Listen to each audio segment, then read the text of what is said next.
எந்த வீடியோ போட்டாலும் அதுல வந்து திமுக ஊழலை பத்தி பேசு, திமுக ஊழலை பத்தி பேசுன்னு கமெண்ட் போடுறீங்களா கூமுட்டைகளா? திமுக ஊழலை பத்தி நீங்க தான்டா பேசணும். ஆதாரத்தோட வீடியோ போடுங்க, முடிஞ்சா கேஸ் போடுங்க, யார் தப்பு பண்ணியிருந்தாலும் உள்ள புடிச்சு தள்ளுங்க. சும்மா வாயிலே வட சொல்லக்கூடாது. ஜெயலலிதான்னு ஒரு சிஎம் இருந்தாங்க, அந்த அம்மா மேல கேஸ போட்டு உள்ள தள்ளினதுல காண்டாயி இவங்க ஏதாச்சும் பண்ணுமேன்னு சொல்லி கலைஞர் ஐயா ஒரே நைட்ல தூக்கி உள்ள வச்சு தலைவர் ஸ்டாலின் மேல மேம்பாலம் கட்டுற ஊழல் கேஸ் போட்டுச்சிருந்தோம். ஆனா அந்த மேம்பாலம் கட்டுற ஊழல் வழக்குல சார்ஜ் ஷீட்டே அவங்களால போட முடியல. ஏன்னா அன்னைக்கு இருந்த பட்ஜெட்டை விட கம்மி செலவுல தான் சென்னையில மேம்பாலம் கட்டியிருந்தாங்க. கலைஞர் குடும்பத்துக்கு எப்படி இவ்வளவு சொத்துன்னு கேட்கறானுங்க கூமுட்டைங்களா? 1950 கலைஞரோட சம்பளம் 10,000 ரூபாய். அன்னைக்கு இருந்த டாப் ஹீரோஸ்க்கு ஈக்குவலா சம்பளம் வாங்கியிருந்தாரு. 70 படத்துக்கு மேல கதை வசனம் எழுதியிருக்காரு. நேத்து நடிக்க ஆரம்பிச்ச விஜய் எல்லாம் ரோல்ஸ் ராய்ஸ் கார் வச்சிருக்கும் போது சினிமா ஆரம்பத்திலே இருந்த குடும்பத்துக்கு சொத்து இருக்காதா? திமுக எல்லாருமே நல்லவன்னு நான் சொல்லல. அயோக்கியர்கள் எல்லா இடத்துலயும் இருப்பானுங்க. ஓ குடும்பத்திலயும் இருப்பான், என் குடும்பத்திலயும் இருப்பான், திமுக இருப்பான், தாவைக்காலையும் இருப்பான். இப்ப தாவைக்கால கூட ரீசெண்டா டெண்டர் காலையில விட்டு மதியானம் க்ளோஸ் பண்ணானுங்களே, அதெல்லாம் ஊழல் பண்றதுக்காக தான். மேரேஜ் சர்டிபிகேட் வாங்குறதுக்கு 5,000 செலவு பண்ணேன்னு சொல்லிட்டு ஒருத்தர் சொல்றான். மேரேஜ் சர்டிபிகேட் என்ன திமுக கட்சி ஆபீஸ்ல கொடுக்குறாங்க?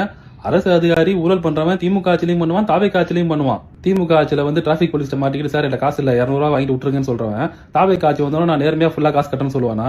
கொலை கொள்ளை திருட்டு இதெல்லாம் எப்படி தனி மனுஷன் ஒழுக்க சம்பந்தப்பட்ட விஷயமோ ஊழலும் அந்த மாதிரி ஒரு தனி மனிதன் சம்பந்தப்பட்ட விஷயம் தான். இப்ப ஊர்லயே இல்லாம ஒரு பஸ் ஸ்டாண்டோ இல்ல ஒரு பப்ளிக் டாய்லெட் கட்டி கொடுத்தா அதை நீங்க ஒழுங்கா பாத்துக்குவீங்களா? நம்ம காசு தான் கட்டி கொடுத்துருக்காங்கன்னு சொல்லிட்டு பொறுப்பா பாத்துக்குவீங்களா? பொது சொத்தை தான் சொத்தா நினைச்சு எப்படி நீ பாதுகாக்கிறியோ எப்ப உனக்கு அந்த சமூக அக்கறை வருதோ அப்பதான் நம்மளால ஊழல் ஒழிக்க முடியும். இன்னொன்னு ஊழல் தான் எல்லாத்துக்கும் காரணம் சொல்லிட்டு இவனுங்க சங்கர் படத்தை பார்த்து ரொம்ப கெட்டு போயிருக்காங்க. அதே சங்கர் தான் அவளோட முதல் படம் ஜென்டில்மேன்ல ஒரு ஏழை பிராமின் ஸ்டூடெண்டால மெடிக்கல் காலேஜில் சேர முடியலன்னு சொல்லிட்டு ரிசர்வேஷன் எதிராக ஒரு அரசியல் பேசியிருப்பாரு. அதை நீ ஒத்துக்கிறியா? ஊழலை ஒழிச்சிட்டு ரிசர்வேஷனை தூக்கினா உனக்கு பரவாயில்லையா? ஊழல் பண்றதுனால மக்கள் பணம் திரும்பி மக்கள்கிட்டே போய் சேராம மக்கள் பாதிக்கப்படுறதெல்லாம் உண்மைதான். ஆனா அந்த பாதிப்பு தான் பெரிய பாதிப்பு, அதுதான் முக்கியம்னு சொல்லி பேசுறான் பாத்தியா? அவன் அயோக்கிய, அவன்கிட்ட வேற சரக்கே இல்லைன்னு அர்த்தம். ஆக்சுவலா மக்களுக்கு எது தேவைன்னா மக்களுக்கு உரிமைகளை திருப்பி கொடுக்கறதுக்கான திட்டங்கள் தேவை, சட்டங்கள் தேவை.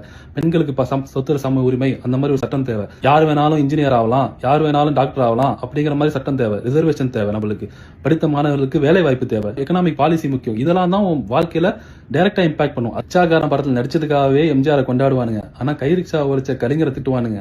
இதுவரையும் ஊழல் வழக்கிலேயே சிக்காத கலைஞரை வந்து ஊழல் வாதிம்பானுங்க, ஆனா ஊழல்ல சிக்கிய ஜெயிலுக்கு போன ஜெயலலிதா அயன் லடிம்பானுங்க.